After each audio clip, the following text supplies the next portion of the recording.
Good evening monkeys triple V log. So நீங்களே பார்த்துருப்பீங்க, கோயின்சிடென்ஸாக நேஷ்னல் அவார்டு நீங்கள் அனௌன்ஸ் பண்ணியிருக்காங்க. தமிழ் படத்தில் பார்க்கிங்க்கு வந்திருக்கு, எம்எஸ் பாஸ்கருக்கு அவார்டு கிடச்சிருக்கு, ஜி பிரகாஷுக்கு நேஷ்னல் அவார்டு வந்திருக்கு, பெஸ்ட்டு ஹிந்தி ஃபிலிமில் வந்து இது 12th பாஸ் வந்திருக்கு. அதுக்கப்புறம் இது ஜவானுக்கு ஷாருக்கு அவார்டு, தெலுங்கு படம் பகவந்த் கேசரிக்கு அவார்டுன்னு போயிட்டு இருந்துச்சு. அதில் ஸ்பெஷல் மென்ஷன் அவார்டு அனிமலுக்கு கிடச்சிருக்கு, பெஸ்ட்டு பேக்ரவுண்ட் மியூசிக் கிடச்சிருக்குன்னு நினைக்கிறேன். அப்புறம் 2-3 அவார்டு. ஸோ நேற்று தான் போன வீடியோவில் தான் பெஸ்ட்டு அனிமல் பார்த்துக்கிட்டு இருக்கேன். நல்ல சிங்க்ரானிசிட்டி. ஒரு 3 நாளாக 1 hour பார்த்து நீங்கள் தான் பார்த்து முடித்தேன். பார்த்து கிளைமேக்ஸ் கிட்ட வந்து எண்டிங் கிட்ட வந்துக்கிட்டு இருக்கோம், நியூஸ் வருது நேஷ்னல் அவார்டு கிடச்சிருக்குன்னு சொல்லிட்டு. Okay, that's nice synchronicity, let's speak இந்த வீலாக் அப்படின்னு சொல்லிட்டு வந்தாச்சு. செம்ம படம், கலக்கல் படம், கலாட்டாவான படம். I like Vanga. நிறைய பேர் என்னண்ணே அந்த படத்தை போய் பாராட்டுறான்னு தோணலாம், அது ஒரு படமானேன்னா என் ஃப்ரெண்ட் ஆனி கிட்டே கேட்டேன். நான் பாதியிலே எழுந்திரிச்சு வந்துட்டேன்னாங்க. I give the explanation. ஏன் எனக்கு படம் பிடிச்சிருக்கு, ஏன் உங்களுக்கு பிடிக்கல, இது எப்படி பார்க்கணும். நீ என்ன பார்க்குறது, ஆல்ரெடி 900 கோர்ஸ் வந்துருச்சு நீ சொல்லலாம். பட் சில விஷயம் படத்தில் இருக்குது. இப்போ 3 நாள் உட்காந்து செம்ம ஜாலியாக நான் 3.5 மணி நேரம் போனாலும் ஆஃபீஸில் 1 hour பார்த்துட்டு மற்ற வேலையை பார்ப்போம். வங்கா அர்ஜுன் ரெட்டி. ஓகே, வங்கா பிடிச்சலாம் திட்டுவாங்க, அவன் சும்மா அனாத்திக்கு பிடிச்சவன், மேசேஜ் ஸ்டிக் பண்ணுவேன், க்ளோரிஃபை பண்ணுறான், வைலன்ஸ் பண்ணுறான்னு. அனிமல் என்ன கதை, பையன் பணக்கார பையன், கோடீஸ்வர பையன், அக்காவை திட்டுனா கன் எடுத்துகிட்டு வரத்தான் அப்பா மேலே மொரட்டு டாக்ஸிக் பாசம். அவரை இவனை கண்டுக்கல மதிக்காட்டி இவன் அப்பாவுக்கு I am very biggest son papa, you may not be the great father, I am the greatest son of all time அப்படின்றான். ஒரு ஈகோ பிடிச்சவன் அக்செப்டன்ஸுக்கு ஏற்றுக்க ட்ரை பண்ணுறான், கதறான், அவருக்காக எல்லாம் பண்ணுறான். அவருக்கு ஒன்றுனா உயிரை கொடுக்குறான், சண்டை போடுறான், பொண்டாட்டியை திட்டுறான், டாக்ஸிக்காக இருக்கான், யாரையும் மதிக்கல, அப்பாக்காக ஆட்டை கிழிச்சிக்கிறான், எல்லாம் பண்ணுறான், சொந்தக்காரனையும் கொண்டுடுறான், ஆளை வைக்கிறான். War, I waste a war for you papa. என்னடா அவன் ஸ்வஸ்திக் சிம்பிள் இருக்குது, ஒரு பணக்காரனாக இருக்கான், என்ன வேணா பண்ணலாமா, 100 பேரை ஈட்டியில் கொடரில் அடிச்சு கொள்கிறான். போலீஸ்க்கு இந்த கதையில் போலீஸுங்கிறதே இல்லை. ஓகே, ஜாலியாக போகுது. இந்த க்ளோரிஃபிகேஷன் ஆஃப் மேட்சோ ஆல்ஃபா மேல் அப்படிங்கிற விஷயம் அந்த படத்தில் வருது.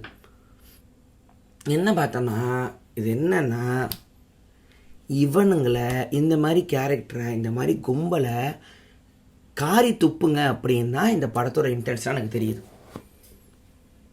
ஏன்னா காலங்காலமாக நம்ம பார்த்துக்கிட்ட அந்த படத்தில் இந்த ஆல்ஃபா மேலே மேசோசிஸ்டிக்கை இது ஆணாதிக்கமாக இருக்கிற மனோபாவத்தை நம்ம ஏற்றுக்கிற மாதிரி தான் படம் வரும். நம்ம அந்த ஹீரோ மேலே வெறுப்பாக மாட்டோம். ரொம்ப டேஞ்சரான படங்கள்லாம் அதுதான். இப்போ நீங்கள் நாட்டாமை எடுத்துக்கோங்க. நாட்டாமையில் பாவம் மீனா சும்மா அந்த பூ தூக்கி ஊஞ்சலில் போடும், தெரியாமல் போட்டிருக்கோம், குப்பை தொட்டிக்கு பதிலாக பார்த்து யானங்களோட பொண்ணு எப்படி இருக்குன்னு தெரியுமான்னு படப்படம் ஆரம்பிச்சுடுவாங்க. பழைய படத்தில் வந்து ஒரு பணக்கார பொண்ணு வந்து ஹீரோவை கேள்வி கேட்டால் கோத்தில் தாலி கட்டிடுவாப்பில். மீனா வந்து தனக்கு பிள்ளை இல்லைன்னு தெரிஞ்சும் வயிற்றில் தலைவாணியை வச்சுக்கிட்டு அவ்வளோ மாதம் கஷ்டப்படும், அவர்கிட்ட ஹஸ்பண்ட் ஒத்துக்காமல். இதெல்லாம் நம்ம பாராட்டி, இந்த ஹீரோக்களை நம்ம பாராட்டுவோம் வேறு அந்த கதையில் வர ஹீரோவை. சரி, இப்படி ஒரு ஆம்பளையான் சின்ன வயசில் நம்மளாம் பொங்கிடும். இதுதான் உண்மையிலே இந்த கேரக்டர்லாம் கரெக்டு, இந்த நியாயம் கரெக்டுன்னு சொல்கிறது. அனிமலில் அது இல்லை. அனிமலில் ரன்பீருக்கு ஒரு கேரக்டர் நீங்கள் காரி துப்புவீங்க, டேரக்டரோ நீங்கள் வெறுங்கன்னு சொல்லிட்டு தான் எழுதியிருக்காப்புல. நமக்கு பாதியிலே கட் பண்ணிட்டு தோணும். உண்மையிலேயே க்ளோரிஃபை பண்ணி எழுதுகிறவங்க அந்த கேரக்டரை வெறுக்கிற மாதிரி ரைட்டிங் இருக்காது. நல்லா கவனித்து பாருங்கள். நீங்கள் இப்போ என்ஜாய் பண்ண படத்தை எல்லாத்தையும் எடுத்து பாருங்கள், லவ்வபுளாக இருக்கும், கொஞ்சம் நோண்டி பாருங்கள். நீங்கள் எதெல்லாம் தப்புன்னு சொல்ல அனிமலாக அதெல்லாம் உள்ளே இருக்கும், வெளியே தெரியாது. இதில் வங்கா இவனுங்க இப்படி தான், எல்லா காசும் இருந்துக்கிட்டு பணக்காரனாக இருந்துட்டு அவன் எந்த தப்பு பண்ணாலும் காசை வச்சு மறைச்சிக்கிட்டு இருக்கிறவனுங்க இப்படி தான் கேவலமாக வாழுவான், அவன் நினச்சதை சாதிச்சுப்பான் அப்படிங்கிறது அவங்க நமக்கு மண்டைக்கு ஏறும்போது தான் நம்ம எப்படி ஏமாறுறோம், இவனுங்க எப்படி ஏமாத்துறாங்கிற பாலிடிக்ஸ்லாம் தெளிவாக அந்த கதையில் வந்துடுது. அதனால தான் எண்டிங் வரைக்கும் காம்ப்ரமைஸ் இல்லாமல் டு த எக்ஸ்ட்ரீம் அவன் பேடாக இருக்கான், எங்கேயுமே ஜஸ்டிஃபை பண்ணலை. அதுதான் எனக்கு அந்த கதையில் பிடிச்சிருந்துச்சு. நான் இப்படி தான் பார்த்துட்டே இருக்கும்போது என்ன தோணுன்னா, இது இப்படி தான் இருக்குது. என்ன ஒரே காரணம், காசு இருக்குது. நமக்கு என்னென்னலாம் மிடில் கிளாஸ்லேயோ கஷ்டப்படுறவங்களோ ஒர்க்கிங் கிளாஸ் ஜனங்களோ அந்த படத்தை பார்த்து கோவம் வருதோ, அதை அந்த படத்தில் அந்த கேரக்டருங்களும் பேச ஆரம்பிக்குது. பக்கத்தில் இருக்கிறவங்களாம் அவருக்கு என்னப்பா காசு இருக்குது, என்ன வேணால் பண்ணலாம் அப்படின்னு டைலாக் வரும். அது வந்து அந்த கிரிட்டிசிசமும் கதையில் இருக்கிறதுனால என்னென்னா, இப்படிப்பட்ட ஆளுங்களை கேவலமாகவும் காட்டணும், படமும் ஓடணும். இந்த நேர்கொண்ட பார்வையில் வந்து வில்லனுங்க வந்து பேசுகிற டைலாக்கு ஆடியன்ஸ்லாம் கிளாப் பண்ணாங்கன்னு ஒன்று இருக்கும்ல. எதை வந்து தப்புன்னு அஜித்குமார் சொல்லுவாரோ அவனுங்க வந்து இந்த பொண்ணுங்கன்னா இப்படி இருக்குன்னு சொல்லும் போது கிளாப் அடிக்க ஆரம்பிச்சிட்டாங்க. டே அவனுக்கு பேசுறது வில்லனுங்கடான்னு ஒரு டிஸ்கஷன் வச்சு. அந்த மாதிரி தான் இவனுங்களை தப்பாகவும் பார்க்கணும், நமக்கு படமும் ஓடணும். இது வந்து இந்தியா செலிப்ரேட் பண்ணுற அந்த மேசோசிஸ்டிக் மேல் ஆல்ஃபா மேல்ஸை நம்ம வந்து அவங்க அதை பாராட்டிக்கிட்டே அவனை வெறுக்கணும் அப்படிங்கிற 2 லேயரில் இந்த கதை எழுதுகிற மாதிரி இருக்குது. நான் இந்த படத்தை நான் 900 கோடி ஓடின படத்துக்கு நான் சொல்லி ஒன்றுமே ஓட போகிறதில்ல. படம் ஓடி முடிஞ்சு நான் தான் லேட்டாக பார்த்துருக்கேன்.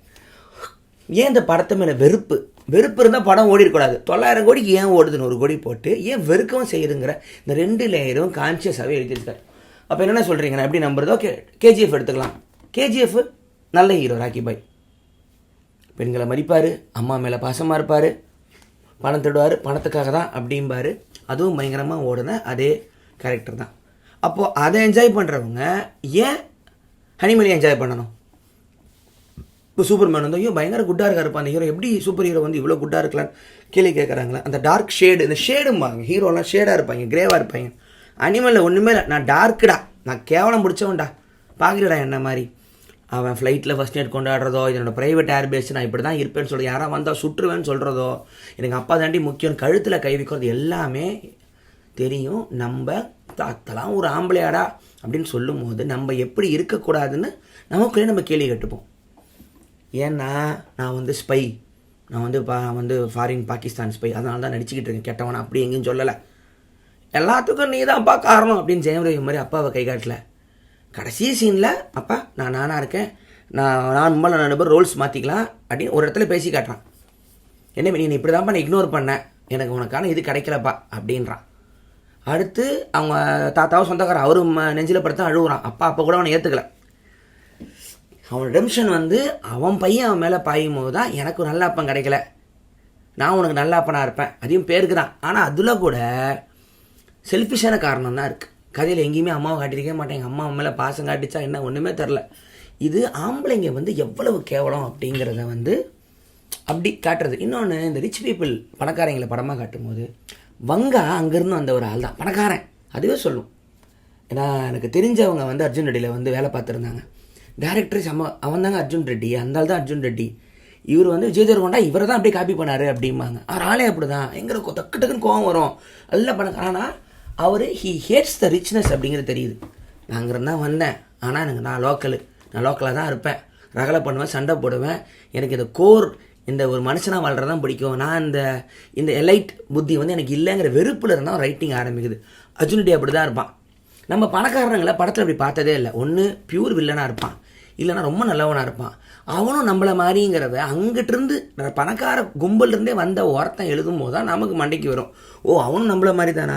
இதை ஷேக்ஸ்பியர் சூப்பராக பண்ணுவார். இங்கிலாண்டில் வந்து ராஜாங்களோட வாழ்க்கையை இருக்கிறதே ரொம்ப சோகமான வாழ்க்கை எங்களுக்கு தானே ராஜாவோட வாழ்க்கையை போட்டே போடணும். ஹென்ரி 5, 8, ரிச்சர்டு 2, 3, ஹேம்லெட்டு, ஒத்தெல்லோ, மேக்பத்து எல்லாமே வந்து ஒன் ஆஃப் த ரொம்ப பாவமான லைஃபு அப்படிங்கிறது. ஒரு ராஜா தன்னோட வாழ்க்கை எப்போ போகும், அடுத்து யாருந்து நம்ம ஏமாத்தோ, எப்போ கவுப்பா, எப்போ ஒன்றும் இல்லாமல் போவோங்கிற பதட்டத்தில். அதனால ஷேக்ஸ்பியர் படத்தில் நார்மல் ஜனங்கள்லாம் பயங்கர ஜாலியாக இருப்பாங்க ராஜாவை தவிர. இந்த ஒரு வியூ பார்க்கும்பொழுது இது ஒன்றும் ஒரு ராஜாங்களுக்கெல்லாம் போட்டு கட்ட மாட்டாப்புல. அவரோட குளோப் தியேட்டரில் பார்த்தீங்கன்னா சராசரி இங்கிலாந்து மக்கள் பிளேகால பாதிக்கப்பட்டு இருக்கிற இது கரடி பிடிக்கிறவங்க, இது ப்ராஸ்டியூஷன் பண்ணுறவங்க, சாப்பாடு தேடுறவங்க, சாப்பாடு வடிவ பெக்கருங்க, இவங்களுக்கு தான் ஷேக்ஸ்பியரோட பிளே அரங்கேற்றுறாங்க. ராஜாக்களுக்கு ஜாலர் அடிக்கிற ஒரு ஆள் அவர் இல்லை. ஸோ அவங்க அவனும் நம்மள மாதிரி தான் இருப்பான் போல் அப்படின்னு காட்டும் போது வாயப்படுறது பார்க்குறோம். அனிமலில் அந்த க்ளோரிஃபிகேஷன் வித் அந்த ஒரு ஹேட்ரட் 2 சேர்ந்து இருந்துச்சு. நான் பார்த்தேன். சும்மா கண்ணம்படி யோசிங்க. அனிமல் ரன்பீர் கபூரை லவ் பண்ணிங்களா, வெறுத்தீங்க, கடைசி வரைக்கும் வெறுத்தீங்களே, படம் ஜெயிச்சிருச்சு. இப்படியாடா ஒருத்தர் இருப்பான்னா அந்த பவர் இருக்கிறவனுங்க அப்படி தான் இருப்பானுங்க. அதனால தான் ஸ்பெசிஃபிக் சிம்பிள்னால் தெரிஞ்சு தான் வச்சுருக்கு. ரைட் விங் இப்படி தான் இருக்குன்னு சொல்லலாம், துட்டு இருக்கிறவன் இவ்வளோ தான் யோசிப்பான்னு சொல்லலாம். ஏன்னா அவங்க அப்பா கொஞ்சம் டூப் இறந்துருப்பான், அதை பற்றி அவன் ஃபீலே பண்ணியிருக்க மாட்டான். அவனுக்கு ஒரு குடும்பம் இருக்கும், அப்பா உனக்கு என்ன ஆச்சு அப்படிமா எழுதும் போது தெரியாதா என்ன. இந்த இடத்துலையும் ஹீரோக்கு ஒரு ஈரமே இருக்காது. அவனோட எம்ப்ளாயிஸை வந்து பிருத்திவிராஜ் கும்பல் வந்து சுடும், அதை பற்றி எந்த சீனும் வச்சுருக்க மாட்டான். நான் 100 பேரை கொல்றேன் அவ்வளோதான். ஸோ அவர் எப்போ காலில் விழுவான் வந்து அவனுக்கு மாமனுங்க ஆர்மிலாம் வேணுங்கிறதுக்கு மட்டும் தான் காலில் விழுறான். மற்றவங்க யார் காலையும் விழுந்து பார்த்துக்கணும், வேலை ஆகணும்னா செய்யலாம். அவன் ஒரு பொறுக்கி புறம்போக்கு செல்ஃபிஷு அல்ப அக்கா தங்கச்சிங்களை கண்ட்ரோல் பண்ணிட்டு அம்மாவை மிரட்டிக்கிட்டு இருக்கிற ஒரு சராசரி இந்தியன் ஆல்ஃபா மேல். அதனால தான் ஆல்ஃபா மேலுங்கிற வார்த்தையவே படத்தில் வச்சு தான் அந்த ஹீரோயினை வந்து அவளை ஒபே பண்ணி கல்யாணம் பண்ணுவான். ஆல்ஃபா மேலில் ஒரு புல்லிங் தாங்க முடியாமல் இருக்கிற பயந்தாங்களுக்கு தான் போயட்ரியை வச்சு பொண்ணுங்களை வந்து லவ் பண்ணும். ஏன்னா அர்ஜுன் ரெட்டி வந்து போயட்ரி தானே போகிற ஒரு கிரியேட்டராக இருக்கிறவங்க வெறும் ஆல்ஃபா மேல் இருந்தால் க்ரியேட் பண்ண முடியாது. ஸோ இந்த நம்ம எதை வந்து நம்ம பகடி பண்ண ஆசைப்படுறோமோ அதை விரும்புகிற மாதிரி எழுதுறது ரொம்ப பெரிய விஷயம். இங்கே என்ன ஆகிடுன்னா, இந்த கேரக்டரை இந்த மாதிரி டாக்ஸிக்காக என்ஜாய் பண்ணுங்கள், இது மாதிரி இருக்கக்கூடாதுங்கிறவங்க அந்த வாழ்க்கையை எட்டி பார்த்துட்டு அது வெறுக்கவும் செய்வாங்க. 2 ஆங்கிள் அந்த ரைட்டிங் இருக்குது. இது ஒன்றும் ஒரு சும்மா ஒருத்தன் வந்தான் கெட்ட வார்த்தை பேசினான் 4 பேரை கொன்னான் பொம்பளைங்களை அடித்தான் அது வந்து கான்ட்ரவர்சியாக ஓடிச்சுன்னா அப்படின்னா நிறைய படம் வருது, எதுவும் ஓடுறது கிடையாது. இது வந்து ஒரு இந்தியன் ஆம்பளையோட மைண்ட் செட்டை வந்து சரியாக போர்ட்ரே பண்ணுற ஒரு படம் தான் அது. நீங்கள் பார்க்கலாம் இந்த ரோட்டில் தண்ணி அடிச்சு இந்த பணக்கார பசங்க இந்த பெரிய காரில் அடிச்சுட்டு ரோட்டில் நின்று போலீஸ்காரனை பார்த்து என்னை தொடுவியான்னு கத்துவான்னு அவனுங்க தான் அது. அங்கேருந்து வந்த ஒருத்தன் நான் பார்த்த புறம்போக்கா பற்றி எழுதுகிறேன் பாருன்னு சொன்ன மாதிரி எனக்கு தோணுச்சு. ஏன்னா இப்போது இது தலைவன் தலைவி படம் பார்த்தேன். அந்த படம் வந்து ரொம்ப நல்ல படம், ஜாலியாக இருந்துச்சு, எல்லோரும் பார்த்துருப்பீங்க. அந்த படத்தில் நித்யா மேனன் வந்து வீட்டுக்கு அடிக்கடி போகிறதுக்கு ஒரே காரணம் விஜய் சேதுபதியோட வீடு பயங்கர டாக்ஸிக்கு. அவங்க அம்மா டாக்ஸிக்கு, தங்கச்சி டாக்ஸிக்கு, அவங்க அப்பா டாக்ஸிக்கு, யாருமே அந்த பொண்ணுக்கு என்ன தேவைன்னு காட்டுக்கலாம். ஆனால் படத்தில் கடைசி வரைக்கும் அதை அட்ரஸ் பண்ணவே இல்லை. கடைசி வரைக்கும் என் வீட்டில் இனிமேல் அப்படி இருக்க மாட்டாங்க, நிம்மதியாக இருன்னு ஒரு இடத்துலையும் விஜய் சேதுபதி கேரக்டர் சொல்லலை. கடைசி வரைக்கும் ஒரு வயசான வரைக்கும் 2 பேரும் சண்டை போட்டே இருப்பாங்கன்னு ஒரு க்ளோரிஃபைடு ஜாலியான லவ் ஸ்டோரியாக காட்டினாங்களே தவிர உண்மையிலே நித்யா மேனன் ஏன் கிளம்பி போதும் அந்த பொண்ணுக்கான ஒரு கேராக விஜய் சேதுபதி யோசிக்கல. என் வீடு இப்படி தான் இருக்கும், நீ அட்ஜஸ்ட் பண்ணிட்டு இருங்கிற ஒரு இது வரைக்கும் போயிட்டுருக்கிற அந்த ஊர் பக்கம் இருக்கிற ஒரு ஆம்பளை கண்ட்ரோல் பண்ணுற வீட்டில் என்ன இருக்குமோ அதே ஒரு விஷயந்தான். இதை ஒரு ஜாலியாக லவ் ஸ்டோரியாக மாற்றி அதை காணடிச்சிட்டாங்க. அது ஒன்று தான் எனக்கு வருத்தம். ஒருத்தர் சொல்லியிருக்கலாம் அம்மாவை எங்கள் அம்மா அப்படி தான் அப்படிங்கிறத தவிர ஏம்மா அவங்க கூட கொஞ்சம் ஒழுங்காக இருமா அப்படின்னு எங்கேயுமே டயலாக் வரல. குழந்தைய எடுத்துக்கிட்டு தான் ஓடுவாங்களே தவிர மருமகளை கூட்டிகிட்டு அவங்க ஆட்டோவில் ஏறி இருக்க மாட்டாங்க. ஸோ நம்ம நல்லா போயிட்டுருக்கிற படத்தில் நாசூக்கா ஆணாதிக்கத்தை, ஜாதியை, மதத்தை, இவன் இப்படி தான் இருக்கணும் இவன் இப்படி தான் இருக்கணுங்கிறத அழகாக இது புகுத்திக்கிட்டே இருக்கும். அனிமலில் இல்லை இது அழுக்கு தான் அது நாறுது பாருங்கன்னு சொல்கிற ஒரு படம். 7G செல்வராகவனோட ரைட்டிங்கில் அதை நான் பார்க்கலாம். 7G எடுத்துக்கோங்க. ரவி கிருஷ்ணா கிட்ட நல்லவனா கெட்டவனா, அந்த வயசில் அந்த ஏஜில் இருக்கிற பையன் இப்படி தான் இருப்பான், இப்படி தான் இருந்தான், ஏன் அவளை திருத்த தான் ஒரு பொண்ணு வரணுமா அப்படிங்கிற கேள்வி ஒன்று இருக்கும். அவன் கடைசியில் அவன் என்ன ஆசைப்பட்டானோ கடைசியில் அனிதா இருக்க மாட்டான். அப்போ என்ன பண்ணாங்க அதுக்கு தான் இருக்கோமா அப்படிங்கிற ஒரு கேள்வி ரொம்ப டிபேட் போயிட்டுருக்கு. ரவி கிருஷ்ணா செல்வராகவன் எழுதுகிற மயக்கமான ஷோ இவங்களையோ ஒரு ஒன்றில்லாதவங்களை வந்து சாக்ரிஃபைஸ் பண்ணுறதுக்கு தான் நாங்கள் பொண்ணுங்க இருக்கோமா, எங்களுக்குன்னு ஒரு லைஃப் இல்லையா அப்படிங்கிற டிபேட் ஒன்று வருது. இப்போ வரைக்கும் அதுக்கு ஒரு குழப்பம் இருக்குது. இது ரொம்ப ரேர் ஃபார்ம் ஆஃப் லவ்வாக இருக்கலாம், ஆனால் இது வந்து என்ன மாதிரி அப்படிங்கிற கேள்வியெல்லாம் போகுது. ஆனால் அனிமலில் அந்த பிரச்சனைலாம் இல்லை. அனிமலில் அந்த டவுட்டெல்லாம் கொண்டு வரல. அவன் கெட்டவன், அவன் அப்படி தான் இருப்பான், அவன் அடிப்பான், அவனை குத்துவான், தன் பவரை காட்டுவான், அப்பாக்காக எல்லாம் செய்வான், ஏன் எழுதணும்? ஆனால் அவனுங்களாம் அப்படி தான் இருப்பானுங்க.